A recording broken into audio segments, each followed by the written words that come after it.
अब बात करेंगे आईएएस संतोष वर्मा की। इन्हें लेकर विरोध थमने का नाम नहीं ले रहा। राजधानी भोपाल में एनएसयूआई ने जमकर प्रदर्शन किया। एनएसयूआई ने बरकतुल्लाह विश्वविद्यालय में प्रोटेस्ट किया है और आईएएस संतोष वर्मा के पुतले को गधे पर बैठाकर जुलूस भी निकाला। इतना ही नहीं, जूते चप्पल की माला भी पहनाई गई। एनएसयूआई ने संतोष वर्मा को बर्खास्त करने की मांग की है।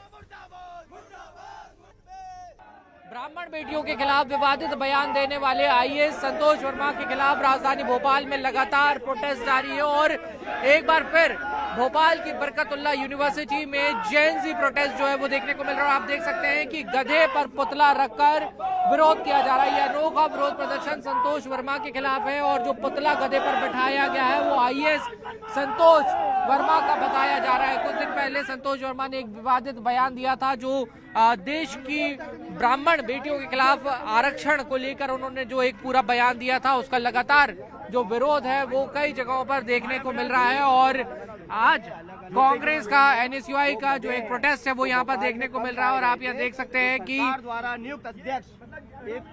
जूतों की माला जो है वो पहनाई जा रही है और इस सब के साथ विरोध किया जा रहा है। कांग्रेस का ये आरोप है कि इतना विवादित बयान देने के बावजूद अब तक संतोष वर्मा के खिलाफ कोई कार्रवाई नहीं हुई है। ऐसे लोगों के खिलाफ जल्दी से जल्दी जो एफआईआर है वो की जानी चाहिए और कांग्रेस के जो तमाम नेता हैं जो यहाँ पे प्रोटेस्ट कर रहे हैं वो हमारे साथ हैं।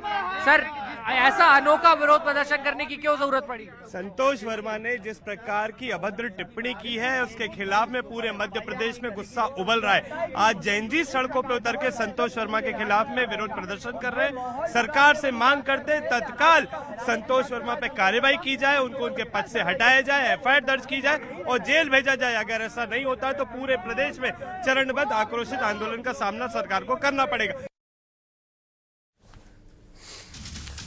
और अब खबर एसआईआर से जुड़ी हुई। मध्य प्रदेश में एसआईआर को लेकर कांग्रेस लगातार आरोप लगा रही है और इस बीच कांग्रेस ने एसआईआर को लेकर एक नया प्लान बनाया है। बताया जा रहा है कि कांग्रेस की तरफ से हर बूथ पर वोट रक्षक तैनात किए जाएंगे जो एसआईआर की प्रक्रिया पर नजर रखेंगे और ये वोट रक्षक कांग्रेस के नेता होंगे। उधर कांग्रेस के प्लान पर बीजेपी ने निशाना साधा। बीजेपी का कहना है कि कांग्रेस के पास तथ्य नहीं है, सिर्फ आरोप लगाने का काम करती है और अगर तथ्य हैं तो चुनाव आयोग को शिकायत करें।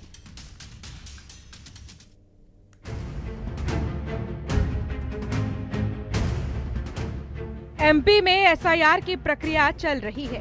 बिहार के बाद देश के 12 राज्यों में एसआईआर किया जा रहा है, जिस पर विपक्ष की ओर से लगातार सवाल उठाए जा रहे हैं। अब मध्य प्रदेश कांग्रेस ने एक नया प्लान बनाया है जिसके तहत हर बूथ पर कांग्रेस की ओर से वोट रक्षक तैनात किए जाएंगे।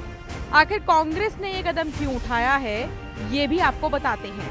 कांग्रेस पार्टी का कहना है कि जिस तरीके से आम लोगों को एसआईआर फॉर्म भरने की जिम्मेदारी है, उसके कारण कई गलतियां होने की संभावना है। कुछ पात्र लोगों के नाम जबरन काटे जा रहे हैं। इसको लेकर एमपी में कांग्रेस पूरी तरह मुस्तैद है। 9 दिसंबर को ईसी अंतिम सूची प्रकाशन करेगा। उसमें कई पात्र लोगों के नाम काट दिए जाएंगे। हर बूथ पर कांग्रेस कार्यकर्ता तैनात रहेंगे। कांग्रेसी एसआईआर की पूरी प्रक्रिया को समझेंगे। पात्र लोगों के नाम काटे गए तो उन्हें जुड़वाएंगे।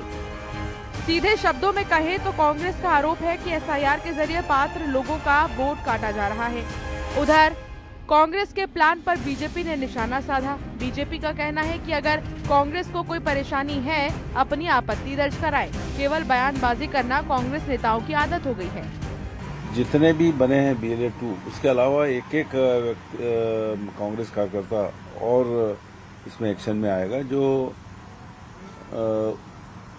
उन बूथों पे, जो बूथों की लिस्ट आ जाएगी, उन बूथों में जो लोग हैं जिनके पेपर्स कंप्लीट है, कोई और पेपर की आवश्यकता है, वो पेपर्स लेके वहां दे दिए जाएं BLO को, जिससे जो ओरिजिनल वोटर है, जो सही वोटर है, वो वोट उसमें जुड़ जाए। ये कुल मिला के प्रक्रिया है। आप बना नहीं पाए, अब आप कुछ भी बनाओ, रक्षक बनाओ, कुछ भी बनाई, कोई दिक्कत नहीं है। पर मुख्य मुद्दा यह है कि संवैधानिक प्रक्रिया पर टंगड़ी मत अड़ाइए। दिग्विजय सिंह जी हो या कांग्रेस के बाकी नेता हो, वो चुनाव आयोग पर इल्जाम लगाने के बजाय जनता के बीच जाकर जनता की नब्ज को टटोलें। बिहार हो या फिर एमपी, एसआईआर पर विपक्ष का प्रहार लगातार जारी है। बिहार चुनाव में हार के पीछे कांग्रेस समेत विपक्षी दलों ने एसआईआर को ही जिम्मेदार बताया था। खैर, अब एसआईआर पर एमपी में भी सियासत लगातार जारी है। Bureau report, news 18।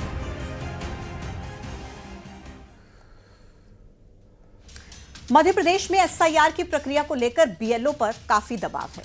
कुछ तस्वीरें पिछले दिनों सामने आई थीं। अब राजधानी भोपाल में एसआईआर में लापरवाही पर बड़ा एक्शन लिया गया। कलेक्टर ने बीएलओ दीपेश पराशर को सस्पेंड कर दिया है और बताया जा रहा है कि बूथ नंबर 222 पर बीएलओ दीपेश पराशर तैनात थे। एक तरफ एसआईआर की प्रक्रिया से कई बीएलओ परेशान हैं या तो तनाव में हैं। कुछ बीएलओ ऐसे भी हैं जो इस प्रक्रिया को पूरी मेहनत के साथ कर रहे हैं। पहले इंदौर और जबलपुर से ऐसी तस्वीर आई थी और जबलपुर में एसआईआर की प्रक्रिया में शानदार काम करने पर बीएलओ सुपरवाइजर स्नेहलता पटेल को अनोखे तरीके से सम्मानित किया गया। जिला निर्वाचन कार्यालय की तरफ से स्नेहलता पटेल को पुरस्कार स्वरूप कान्हा और बांधवगढ़ के विश्व प्रसिद्ध पर्यटन स्थलों की हवाई यात्रा करवाई गई। आपको ये भी बताएं कि पनागर में तैनात बीएलओ सुपरवाइजर स्नेहलता पटेल के पास 10 बूथों के एसआईआर का काम था, जिसे उन्होंने तय समय में पूरा कर लिया।